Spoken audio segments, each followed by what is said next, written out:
Welcome back to the YouTube channel of Bethel Evangelical Free Church Hanley. I'm Pastor Gervais Charmley. Where in Staffordshire can you find a pulpit where Cardinal Newman preached in a building where he never preached? Well, the answer is St. Luke's Church, Sheen. This is St. Luke's Sheen. It's a 19th century church built in the latter part of the 19th century, again replacing a much earlier building on the same site. St. Luke's is a magnificent example of a village church built by a very generous patron. At the same time, it's a village church where there was a certain amount of, shall we say, cutting costs by buying furniture from a London church that was being demolished and rebuilt at the same time, namely Margaret Street Chapel. Now, Margaret Street Chapel was the London headquarters of the Oxford movement. It was a place where Newman preached as an Anglican. It was an old-fashioned chapel, and many of the furnishings were redone in the 1830s, 1840s. And when it was rebuilt all brand spanking new, and they flogged off the furniture, and it ended up here in Sheen. So once again, we'll take a look around the building now I've given my brief introduction. Again, we're in Staffordshire Moorlands. We are in one of the most beautiful parts of the country in the English Peak District. So here we are in St. Luke's. You can see it's a relatively simple building, a two-celled structure in a decorated Gothic style. This 13th, 14th century Gothic was adopted by the ecclesiological movement with the idea that this was the purest form of Gothic before it started to go weird. This is, of course, simply a matter of personal opinion, and in my opinion, quite wrong. We have here the benefaction board recording, for example, the Reverend Mr. Ashton, who by his last will, taking date the 9th day of October 1722, gave the sum of 20 shillings yearly to be distributed to the poor on St. John's Day, as the minister and church wardens shall direct. We have again a relatively simple font, but made more impressive by its canopy. The east window, we have St. Peter, the west window rather, St. Peter and St. Paul, and a little kitchen area has been added recently by the font. As we process down the church, we have these simple pews. I believe they come from Margaret Street. Again, why get new stuff if you can simply recycle what exists? The chancel screen is a good piece of Oxford movement work with its big cross above it. It's the sort of thing that the high Anglicans liked. The Good Shepherd. This is, of course, sheep country, and this is a memorial window to the glory of God in loving memory of John Prince Shelton J.P., who died August the 23rd, 1913. The Good Shepherd, who lays down his life for the sheep. And here's the pulpit. It's only a little pulpit. And at the front we have this little cut-down pew for little children, which I think is a wonderful little touch. That have the little children at the front, and here is the reading desk and the pulpit, and John Henry Newman preached from this very pulpit, although not, of course, as I say, in this very building. The choir stalls, this design with the stalls facing inwards is normal for choir stalls, of course.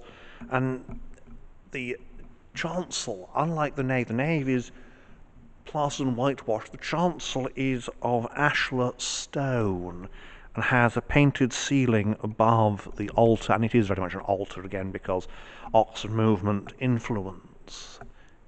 Behind we have the reredos of alabaster inlaid. And to the glory of God, in the memory of the rebuilder of this church, vicarage and schools, A. J. B. Beresford Hope of Beresford Hall, MP, member of Her Majesty's Privy Council, born January the 25th, 1820, died October the 20th, 1887, buried at Christ Church, Kilndown, Kent. This brass is given by his children and friends. Blessed the dead which die in the Lord. They rest from their labours, and their works do follow them. And this sort of brass was regarded as the proper memorial by your ritualists. There is the sedilia, the stone seat for the... And again, it's a medieval idea with its little piscina up there, the vessel for the little sink for washing the vessels at Holy Communion. St. Alban and St. Stephen, the martyrs, the first New Testament martyr, the first English martyr. The east window with St. Luke central. St. Said to his right, our left, and I cannot read who the lady on the other side is, but I think it's St. Ethelreda. Here we have another memorial. Mildred Arabella Clare, Charlotte Henrietta, daughter of James Gascoigne Cecil, second Marquess of Salisbury, wife of Alexander James Beresford Hope of Beresford Hall, and patron of Sheen. So this is the wife of the founder, and you can see, and daughter of Lord Salisbury. So very influential, very notable family. And here we are looking through the chancel screen into the church. Again, the choir stalls. And the organ. The organ again comes from Margaret Street, at least the interior workings do, I believe. Now the pulpit, again, to speak about John Henry Newman and Margaret's chapel as it was known. Margaret Chapel was an old-fashioned chapel with a gallery on three sides, and it is recorded that on one occasion when Mr. Newman, as he then was, Dr. Newman I believe he was ministering there, one of the caretaker's cats leaped from the gallery and narrowly missed him. The minister apologised afterwards, and Mr. Newman said, "Oh, that's perfectly all right. The last time a cat nearly hit me, I was in Rome, and you clearly are more Roman than the Romans," which of course was the aim of the ritualists. So it is a very lovely building. Again, we are John Wardle of Sheen, church warden 1888 to 1902, school manager and parish councillor, an earnest churchman and a consistent Christian. Churchman, of course, as opposed to nonconformist.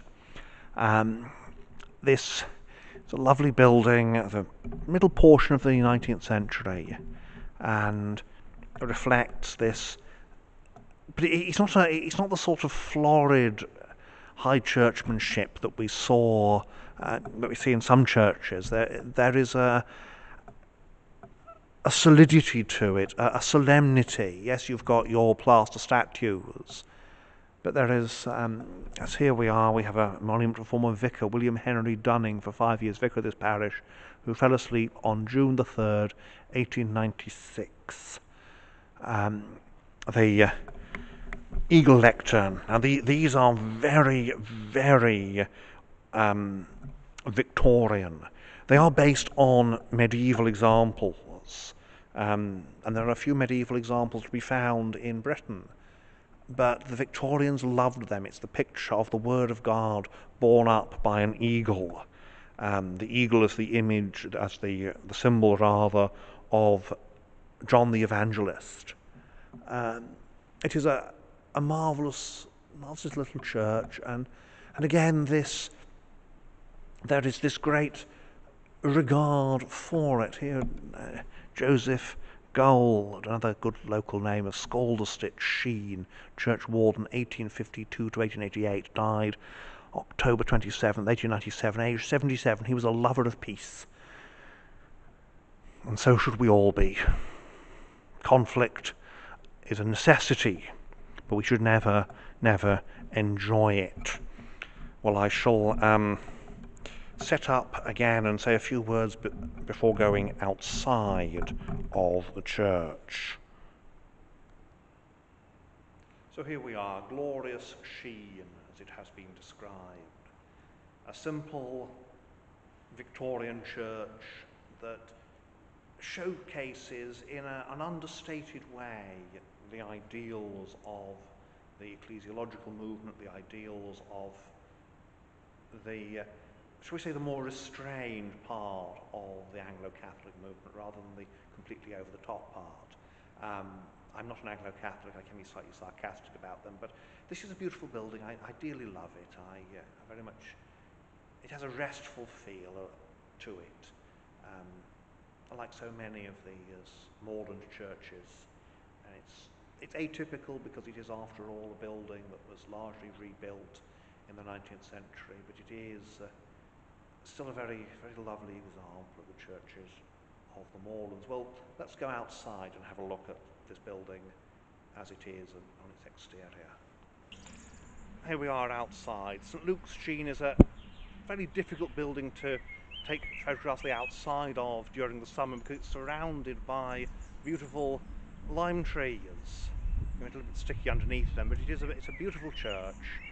And here we are on the outside, and you can see the stonework and the form of the building. It's a typical English parish church, nave, chancel and west tower. So let's have a look around the outside. So here we are at the west end. You can see the tower with its copper spire, pyramidal spire, the simplest form of spire in fact, and the war memorial, a very simple obelisk beside the road. As we pass it, we have the roll of service, that is those who served and survived, and also those who laid down their lives. The gilding is very faded now.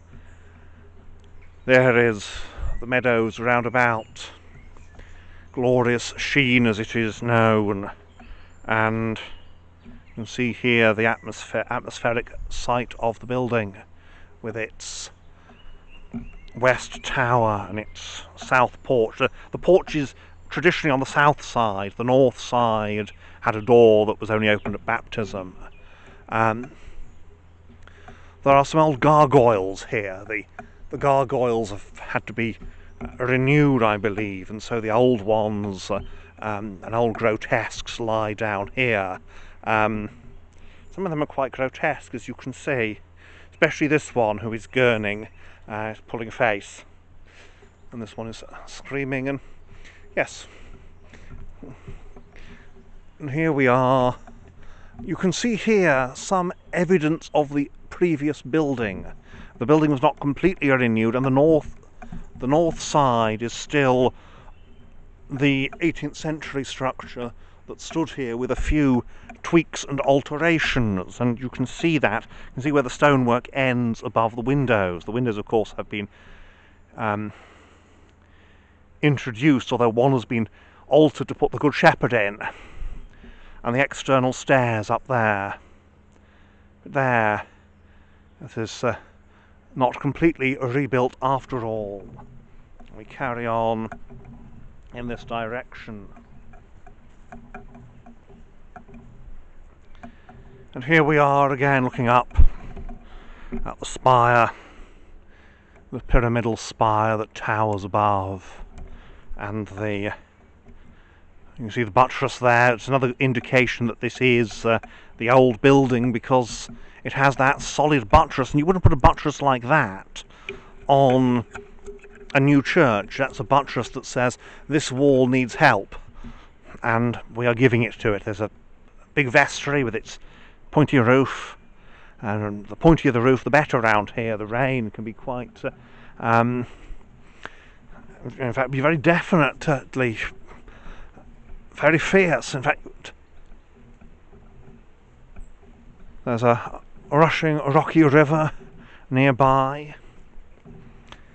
We had a very wet night last night, and so the mountain streams are quite. There's the old vicarage there, now a private house, and there it is, St Luke's in all its glory, with its pyramidal spire and its vestry. There are some tombs, and I'll have a look at some of the tombs before signing off, but just give some thoughts on the Victorian Gothic while we're here. Again, the vicarage. These Victorian churches, they benefited a great deal from some very wealthy and very pious Victorians. Some of them were people who worked on, some of them were industrialists, some were the old aristocracy. You see Beresford Hope is a good aristocratic name, and so many willing to give. Right, and so there we have it, the north side, where we see that this is a radical rebuilding, but it is not a complete rebuilding. The north wall survives. But here again we have the Victorian passion for Gothic. The Victorians have this idea that Gothic, as it's known, it's not really a Gothic architecture at all, it's medieval European. It's nothing to do with the Goths. But the term Gothic was coined as a kind of an insult, but has stuck. But this pointed style, here we are.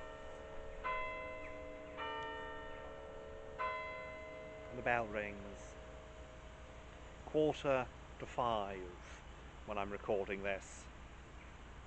And here the beauties, the simple beauties of an English country churchyard.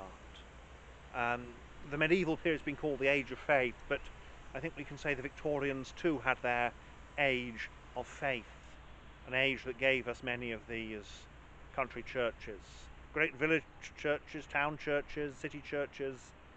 And here in the peaks we have, here in the moorlands, we have some lovely little churches, little gems. They're not buildings of international importance, but they're buildings of great local importance. Well, let's continue to have a look at the outside of this lovely little building. The graveyard surrounds the church. This is, of course, quite normal. It's the emphasis that there is a continuity between the living and the dead. We do not throw the dead off somewhere and forget about them. There again is the old vicarage, and of course one of the problems with these big old vicarages, you can see how enormous it is. It's designed for a country gentleman who has his family, his children, his wife, their servants. This isn't a house for someone who is merely comfortably middle class. And again, and there's the school with it, which has an attached schoolkeeper's house. The school is now the village hall, and there again is the church, and the graveyard slowly moving in this direction. But let's have a look at some of the older graves in the graveyard. You can just see as we pass around the hills and the valley, the church stands in an elevated position so that all can see, and as we process towards it we have this great big wall, and this is a memorial. Here we have the princes. John Prince of Biddulph died 1731. This is the memorial to the Prince family.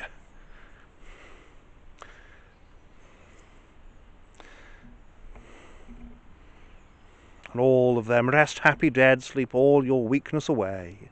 Ye shall be waked at break of day from your cold bed. And the family came as the Sheldons, the princes, the Prince Sheldons. More of these memorials. We have this rather large cruciform one with a cross on top. Joseph, son of the late John and Anne Gold of Scalderstitch, died at Banktop, Hartington, October 27th, 1897, in the 78th year of his age. The Critchlows have this massive, somewhat weathered memorial. We've stepped back a bit, making sure we don't fall over, which would damage the camera as well as the video. And here again we are imitating the forms of the Middle Ages, imitating forms of that which the Victorians viewed as, or certainly the Victorians here viewed as the ages of faith. The tumbled table tombs and slabs worn bare by the weather of ages, the weather of centuries.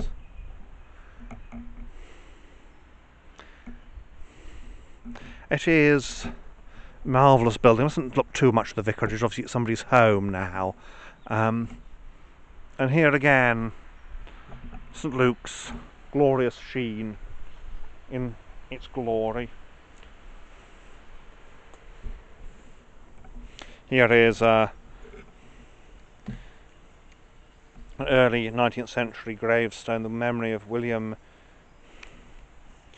Salt, late of Hulme N, who departed this life July the 1st, I think, or the 4th, no, the 4th, 1807, aged 76 years. Grieve not, dear wife, but be content, nor children more for me lament. My debts are paid, my grave you see, prepare yourselves to follow me.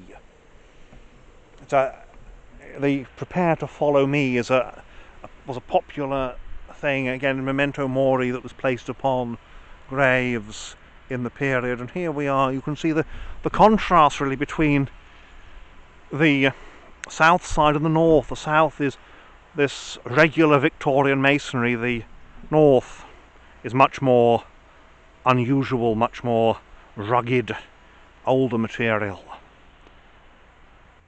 So there we have it, glorious Sheen, St Luke's, a little country church with strange echoes of the Oxford movement and of the history of the English church. A monument to Victorian piety. I hope you've enjoyed this video. I've tried very much not to talk about the theological side of things in these videos about churches. I will talk about the theological side in other videos, but here I want to talk particularly about these buildings and their importance. So thank you for watching, and may God bless you and keep you for his name's sake. Amen.